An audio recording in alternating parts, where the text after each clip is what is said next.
Selamat datang di video kuliah TK2103 Termodinamika Teknik Kimia bersama saya Anggit Raksajati dengan topik termodinamika larutan, contoh kasus data fitting. Korelasi dari model koefisien aktivitas atau solution thermodynamics dapat diperoleh dengan cara regresi atau data fitting menggunakan fitur solver yang ada di Microsoft Excel. Dalam prediksi parameter kesetimbangan uap cair berdasarkan data percobaan, maka diperlukan beberapa data sebagai berikut. Tentunya kita perlu data kesetimbangan uap cairnya, misalnya pada nilai temperatur yang tetap, kemudian berbagai titik konsentrasi atau berbagai titik fraksi mol terhadap pengaruhnya terhadap tekanan jenuhnya.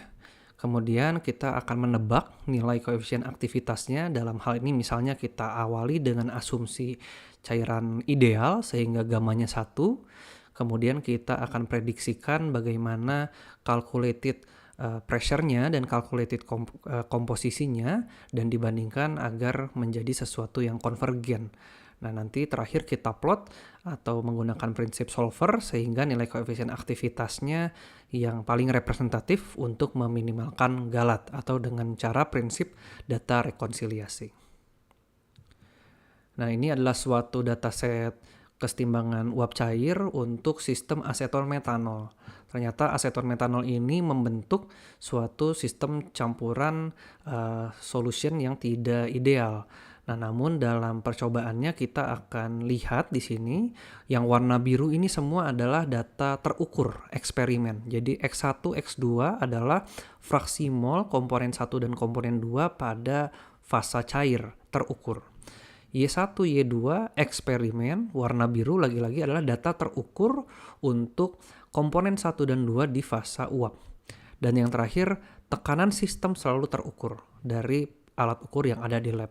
Nah, kemudian tugas kita adalah memprediksi berapakah nilai A12 dan A21 yang paling tepat agar nanti calculated pressure-nya ini yang terhitung menjadi sedekat mungkin dengan eksperimen pressure. Ketika kita plotkan PXY diagramnya di awal saat masih berasumsi bahwa koefisien aktivitasnya sama dengan 1, kita akan jumpai ternyata bentuk PXY diagramnya seperti ini. Di mana yang titik-titik ini adalah data terukur eksperimen yang tentunya harus kita paling percaya. Sedangkan yang garis di sini masih menyimpang. Yang garis ini adalah prediksi jika menggunakan gamanya sama dengan 1, tebakan awal. Nah, nanti nilai gamma dan nilai A12 dan A21-nya itulah yang harus kita ubah secara bersamaan sehingga garisnya nanti fit atau masuk terdekat dengan titik-titik yang dijumpai. Oke, langsung saja kita masuk ke Excel untuk mengerti lebih lanjut. Sekali lagi di sini yang biru adalah data eksperimen, komposisi cair dan uap, dan P eksperimen. Yang lain itu semua terhitung, adalah formula yang ada di Excel, misalnya di sini gamma 1 dan gamma 2, tentunya kita sedang memodelkan Margules, sehingga bentuk persamaan gammanya seperti dijelaskan di video sebelumnya adalah ln gamma 1 sama dengan X2 kuadrat, A12 plus 2 kali A21 kurangi A12 kali X1. Dan ln gamma 2 pun bisa dilihat. Data-datanya semua sudah ada. X1-nya dan X2-nya semua dari data eksperimen. Sedangkan A12 dan A21-nya masih menggunakan tebakan awal yang bernilai 1. Nah, di sini tentunya gammanya masih terhitung tapi nilainya belum tepat. Nah, gamma 2 pun sama, masih tebakan, yang penting formulanya sudah kita samakan dengan persamaan Margules. Kemudian nilai Y1 calculated-nya bisa juga kita hitung gitu ya, dari tentunya hubungan antara modified Raoult. Karena di sini gamma yang sudah terhitung tadi di kolom C dan D, kita bisa gunakan Y1-nya juga sudah ada, atau itu yang ingin kita hitung lebih tepatnya.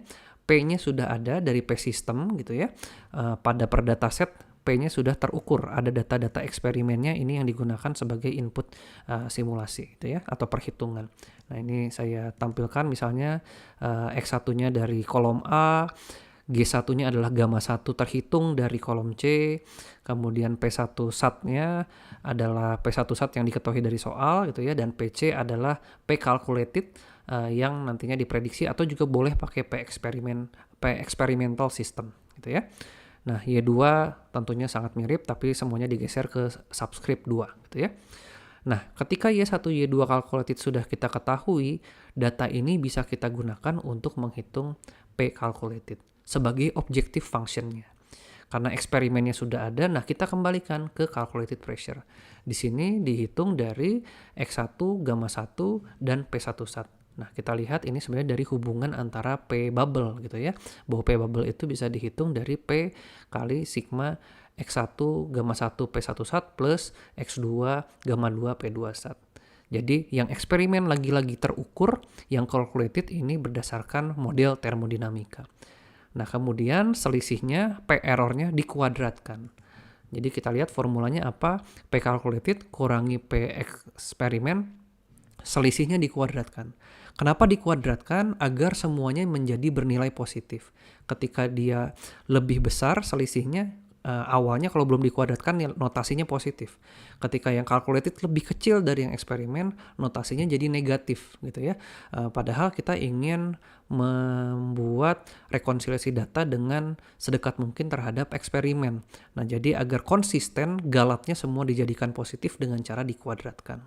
Nah, sekali lagi ini masih pakai tebakan awal A12 dan A21 sama dengan 1. Nah, P error ini masing-masing dihitung untuk dataset. Di sini saya punya sampai belasan atau hampir 20 dataset gitu ya. Nah, apakah bisa pakai fitur goal-seek? Ternyata tidak. Mengapa tidak bisa pakai fitur goal-seek? Karena kalau kita goal-seek, P errornya dibuat mendekati 0, itu yang akan kita lakukan adalah nilai A12 dan A21 di goal-seek itu, pertama ada dua nilai yang harus di goal-seek bersamaan, dan kalau meng-goal-seek itu artinya hanya berlaku untuk satu baris. Artinya baris pertama, komposisi pertama akan ketemu satu nilai A12, A21, baris kedua akan ketemu satu nilai A12 dan A21, sampai baris ke-20 sekian ketemu satu nilai A12 dan A21. Padahal di sini harapannya adalah kita mengetahui nilai A12 dan A21 keseluruhan yang paling representatif sehingga seluruh rentang eksperimen galat keseluruhannya paling kecil. Oleh karena itu kita butuhkan suatu objective function di sini di mana formulanya adalah summation dari seluruh P error kuadrat. Jadi semua P error di datasheet ini semua ditambahkan gitu ya. Di sini namanya masih 61, masih besar. Nah, nanti kita lakukan solver dengan objective function, mengubah nilai A12 dan A21 dengan bersamaan, sehingga objective functionnya menjadi minimum. Apa artinya ketika objective functionnya ini minimum? Artinya A12 dan A21 yang terhitung itu yang paling representatif galatnya secara keseluruhan untuk seluruh rentang eksperimen. Oke. Nah, di situ caranya sekali lagi saya masuk ke plotnya dulu ya. Di sini titik-titiknya masih tidak berhimpitan dengan garis. Garis itu yang calculated, titik-titik itu yang eksperimen. Nah, caranya sangat mudah.